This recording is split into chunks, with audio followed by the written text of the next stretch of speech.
नमस्कार मैत्रिणींनो, आपल्या यूट्यूब चॅनलमध्ये तुम्हा सर्वांचं खूप खूप स्वागत आहे। आज बघा मी इथे कारल्याची भाजी बनवते आणि तेही पाण्याचा एक थेंबही न वापरता। त्यासाठी बघा मी कारल्याचे असे पातळ काप करून घेतलेले आहेत आणि 2 चमचे खडं मीठ घालून घेतलेलं आहे। आणि त्यानंतर आपल्याला याच्यामध्ये अर्धासा चमचा हळद घालून घ्यायची आहे आणि अर्ध्या लिंबाचा रस घालून घ्यायचा आहे।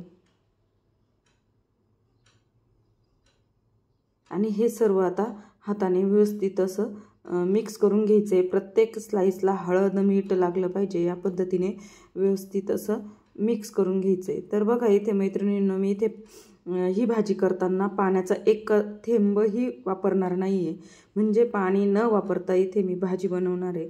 अगदी ही भाजी 3 ते 4 दिवस टिकते, फ्रीजमध्ये ठेवली तर 8 दिवस सुद्धा टिकते।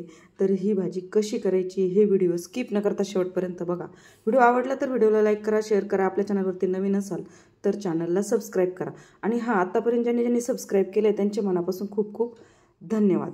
तर बघा आता आपलं हे सर्व हळद मीठ कारल्याच्या स्लाइसला चोळून झालेलं आहे। त्यानंतर गॅसवरती आपल्याला कढई ठेवायची आहे आणि कढईमध्ये हे सर्व कारल्याचे काप आपल्याला घालून घ्यायचे आहेत। मीठ इथे आपल्याला खडं मीठच वापरायचं आहे, खडे मीठाने भाजीला छान टेस्ट येते। तर बघा या पद्धतीने सर्व आता कारल्याचे काप मी कढईमध्ये घालून घेतलेले आहेत। त्यानंतर यावरती झाकण ठेवून आपल्याला एक 6 ते 7 मिनिट एकदम मंद आचेवर आपल्याला हे वाफवून घ्यायचे आहेत। आणि मी पुन्हा सांगते, लो फ्लेमवरतीच आपल्याला हे कारले वाफवून घ्यायचे आहेत। आणि बघा कारले हे पित्तनाशक आहे, त्यामुळे कारल्याची भाजी ही अवश्य खायलाच पाहिजे आणि डायबिटीजवाल्यांनी सुद्धा खायला पाहिजे। तर बघा इथे 5 ते 7 मिनिटांनंतर आपलं कारलं या पद्धतीने शिजवून होतं किंवा वाफवून होतं। अगदी कुठेही पाणी इथे वापरायचं नाही आहे, पाणी न वापरता बघा मस्त कारलं आपलं शिजलेलं आहे। त्यानंतर आपल्याला काढून घ्यायचं एका ताटामध्ये, थोडंसं थंड करायचं आहे। बघा मी तुम्हाला एखाद 2 स्लाइस तोडून दाखवते। बघा खूप सुंदर शिजलंय कारलं आपलं, बघा अगदी व्यवस्थित शिजलंय मस्त। वाफेवरच आपल्याला शिजवायचं आहे मिठाच्या पाण्यामध्येच। त्यानंतर आता याच्यासाठी काय मसाला लागतोय तो आपल्याला भाजून घ्यायचा आहे। तर बघा इथे तवा ठेवायचा आहे, तव्यावरती 1 चमचाभर तेल घालून घ्यायचे आहे।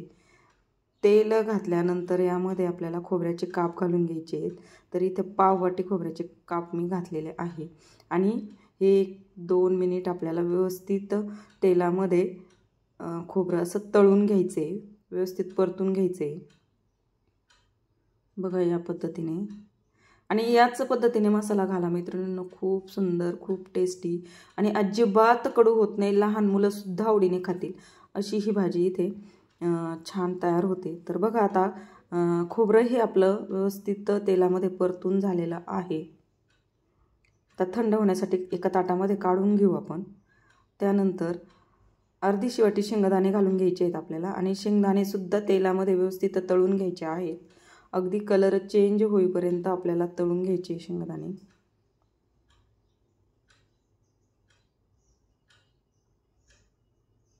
त्यानंतर यामध्ये आपल्याला 1 चमचाभर धणे घालून घ्यायचे आहेत। तर बघा इथे तुमच्याकडे धणे नसेल ना तर तुम्ही धना पावडर घाला, पण ही धना पावडर घालताना आपल्याला ज्यावेळेस आपण भाजीला फोडणी करू त्यावेळेस आपल्याला धना पावडर तिथे घालायची मसाल्यांसोबत, जर तुमच्याकडे धणे नसेल तर। धना थोडंसं परतून झाल्यानंतर 1 चमचा आपल्याला तीळ घालायचे आहे। तीळ घातल्याने टेस्ट खूप छान येते भाजीला। तीळसुद्धा आपल्याला एखाद मिनिटभर मस्त असे तेलात तळून घ्यायचे। त्यानंतर त्याच्यामध्ये 8-10 कढीपत्त्याची पानं, लसूण घालायचा आहे आणि अगदी अर्धा 1 इंच आपल्याला असं आलं घालून घ्यायचं आहे स्वच्छ करून, आणि हे सुद्धा आपल्याला व्यवस्थित 1 मिनिटभर असं परतून घ्यायचं आहे। हे कढीपत्ता ह्याच्यामध्ये परतण्याचं कारण, लहान मुलं कढीपत्ता काढून टाकतात, खात नाही, त्यामुळे याच्यामध्ये घातलं ना, मसाल्यात बारीक केलं ना, कढीपत्ताही पोटात जातो, शरीराला चांगला असतो। म्हणजे आपल्या स्किनसाठी, केसांसाठी कढीपत्ता खूप छान असतो। म्हणजे छान म्हणण्यापेक्षा तो उपयोगी आहे, उपयुक्त असा हा कढीपत्ता, औषधी गुण आहे याच्यामध्ये। तर या पद्धतीने आपण असा कढीपत्ता परतून घालायचा आहे। आणि बघा केसांसाठी मी कढीपत्त्याचं तेल कसं बनवायचं हा व्हिडिओ पण मी याआधी अपलोड केलेला आहे, नक्की जाऊन बघा. शेंगदाणे खोबरं आपल्याला एका ताटामध्ये काढून घेऊन थंड करून घ्यायचे. थंड करून झाल्यानंतर मिक्सरच्या भांड्यामध्ये घालून घ्यायचे. बघा सर्वच आपल्याला एकत्र घालून घ्यायचे. खोबरं, शेंगदाणे, तीळ, धन, लसूण, आलं सर्व आपल्याला याच्यामध्ये घालून घ्यायचे कढीपत्त्यासहित. आणि हे नंतर आपल्याला मिक्सरला थोडंसं जाडसर वाटून घ्यायचं आहे. तर बघा या पद्धतीने असं जाडसर वाटून घ्यायचं आहे. तर आपला आता मसाला तर झाला आहे वाटून. तर त्यानंतर कढई ठेवायची आहे. कढई गरम झाल्यानंतर त्यामध्ये 2 चमचे तेल घालायचे. तेल गरम झाल्यानंतर अर्धा चमचा मोहरी तडतडल्यानंतर अर्धा चमचा जिरं घालून घ्यायचं आहे आपल्याला. बघा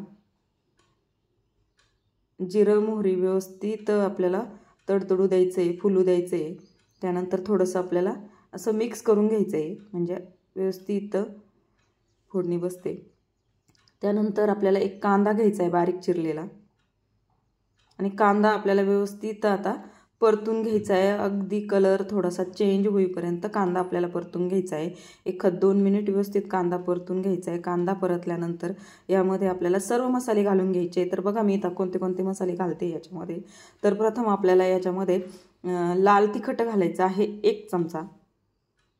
त्यानंतर 1 चमचा मी घरगुती मसाला घातला आहे आणि 1 चमचा मी एव्हरेस्टचा मसाला घातलेला आहे. त्यानंतर आपण जे वाटण केलं आहे शेंगदाणे आणि खोबऱ्याचं ते घालून घ्यायचे आणि चांगलं 1-2 मिनिट आपल्याला व्यवस्थित असं परतून घ्यायचे. कांद्यामध्ये सर्व मिक्स करून घ्यायचे.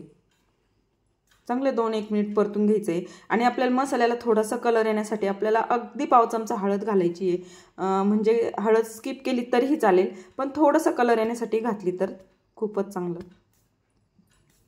तर थोडीशी हळद घालून आपल्याला मसाला अगदी असा मोकळा होईपर्यंत व्यवस्थित परतून घ्यायचा आहे. बघा अगदी 1-2 मिनिट परतून घ्यायचा आहे. तर बघा आता इथे मसालाही आपला परतून झालेला आहे. आणि यामध्ये आता आपल्याला शिजवलेले कारल्याचे काप घालून घ्यायचे आहेत. बघा सर्व काप इथे मी घालून घेते आता. आणि हे आपल्याला मिक्स करून घ्यायचे. तर बघा इथे आपल्याला मीठ वापरायचं नाही आहे, कारण आपण कारल्याच्या फोडी ज्यावेळेस शिजवून घेतल्या, वाफवून घेतल्या, त्यावेळेस आपण इथे खडं मीठ वापरलेलं आहे. त्यामुळे मसाल्यामध्ये मीठ घालायचं नाही आहे. ध्यान करून आठवण करून मीठ घालू नका. त्यानंतर सर्व आता आपलं जे मसाला आहे किंवा जे वाटण आहे ते कारल्यामध्ये व्यवस्थित मिक्स करून घ्यायचे. अगदी कारल्याच्या फोडींना लागेल असं सर्वत्र. आणि मिक्स करून झाल्यानंतर आपल्याला ह्याच्यामध्ये 1 चमचा गूळ घालायचा आहे. तर बघा इथे तुम्ही साखरही घालू शकता बरं का, पण आमच्याकडे गूळ आवडतो म्हणून मी गूळच घालून घेतलेला आहे. आणि पुन्हा एकदा व्यवस्थित असं गूळ सर्व कारल्याच्या भाजीमध्ये मिक्स करून घ्यायचं आहे. तर आपलं इथं आता मिक्स करून झालं आहे.